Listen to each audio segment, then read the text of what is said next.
You know what's so cool, dude? When you're part of people's like memories and histories, because my mom's no longer here, and I hear some songs that I used to sing with her, and people come up. I'm gonna get emotional thinking about it.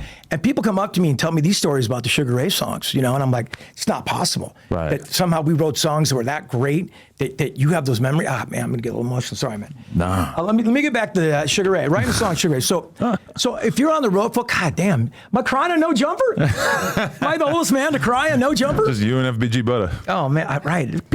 Dang it, people cry here. Yeah. Did Ines take a dump during his interview? Someone came out. He did. Yeah, he left for 5 minutes and took a shit. Yeah. And then you had to like fill that with like, what's happening? Am I leaving? Who's going to? Oh, that was weird.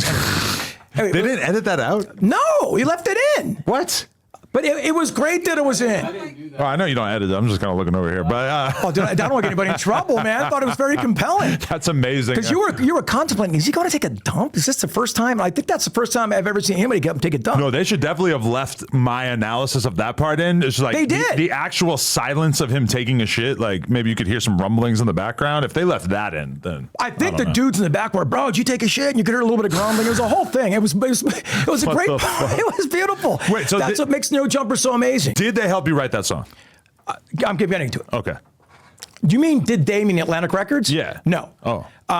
We got better as songwriters and as musicians by touring for 2 years. Got it. Because it was our job, Adam. The idea is hopefully when you do something over and over again, that Maslow's 10,000 hours kind of thing, or no, who's 10,000 hours? That's Malcolm Gladwell. Yeah, exactly. Yeah. If you did something 10,000 hours, you become accomplished at it. So we got better as songwriters, loving the Beach Boys, loving the Beatles, and we're like, oh, what does this chord do? What does that chord do? So it made our songwriting a little bit better. Now, we're a huge band of timing and divine intervention, because at the same time, What I Got by Sublime came out in 1996 when we were starting to write the new record. Now, One of the most unbelievably influential records from my childhood and just in general, yeah. If you're going to college, you buy Dark Side of the Moon, Bob Marley's Legend, and Sublime's first record. That's just what you do to get in your little stoner first period. Let me get away. Let me, find great music. Amazing record. But I know Sublime since the 80s.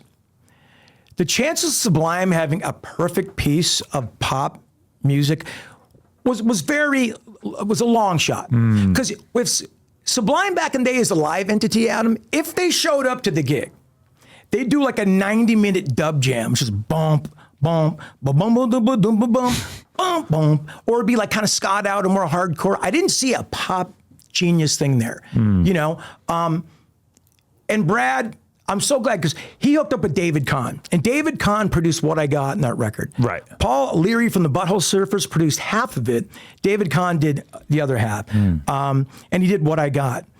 And we heard that, and we were working on Fly. And Fly was about 85% there. And by the way, when I first heard Fly, it was the biggest piece of shit I've ever heard in my life. Because our drummer came up with the chorus idea. And we were working in New York City. I'll never forget it. It was dark. And, I was wanting to make the record a little bit heavier because trying to follow in this Deftones, Korn lane, we were kind of having a little bit of success in, let's kind of build on that. So the record we were building was heavier. That's why Florida's all heavy. And then Fly is just this one anomaly on the record. But this thing came out of nowhere, and my guitar player played it for me. And he goes, look, this is just a little bit of a vibe thing. Just listen to it. I think there's something here. And I heard him play it, and it went like, I just want to fly. Put your arms around me, baby. And I'm like, I quit. I'm going home. I quit the band. I quit. This is not it. This is not, no way. And so I called my good friend McG, who's like my best friend in the world. He's a director. He directed all of our videos, did all of Korn's videos, Cypress Hill's videos, Smash Mouth videos in the 90s. If you saw a video on MTV, chances are he was doing it back then. Right. He also became a movie producer, a director. He does Charlie's Angels. He did some Terminator, Salvation movies. Just a legit player in the industry. So we were lucky to have him as the visual guy who did the original video I told you, who got us signed. So there was people kind of like nurturing their talents that really didn't even know what they were going to do.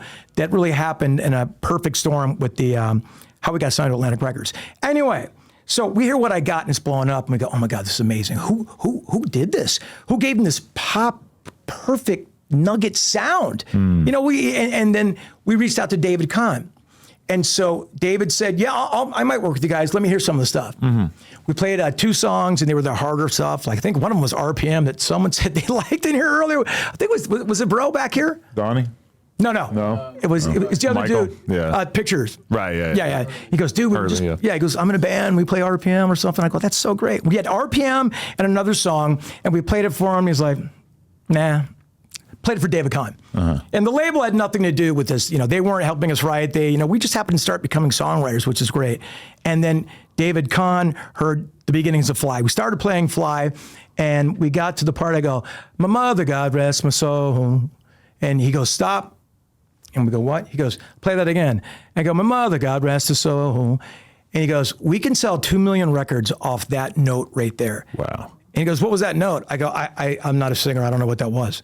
And so he goes, I want to work with you. Let's do this. And then he decided to produce this record called Floored that ended up selling 2 million copies like he predicted off the song Fly. Now, we would not be here talking if it wasn't for David Kahn producing the record. I cannot tell you how valuable he was to the band and continued to be after. Wow. He produced Every Morning, Someday, When It's Over. We just found our guy that we needed. We could bring a song at him, 90% there. I can write a good song all day. Right. A great song, there's got to be some magic there. Wow. And David Kahn was able to sprinkle that production magic in. And you'll see him as a songwriter, he'll write 10, 15% that really took it over that edge. So the label helped us find the guy that made us the best songwriters we could be. Got it. Our label experience was amazing. Right. They never tried to make us go in a different direction. We just found this little nugget. It was an anomaly. We found the perfect partner in David Kahn working with it, and that was it.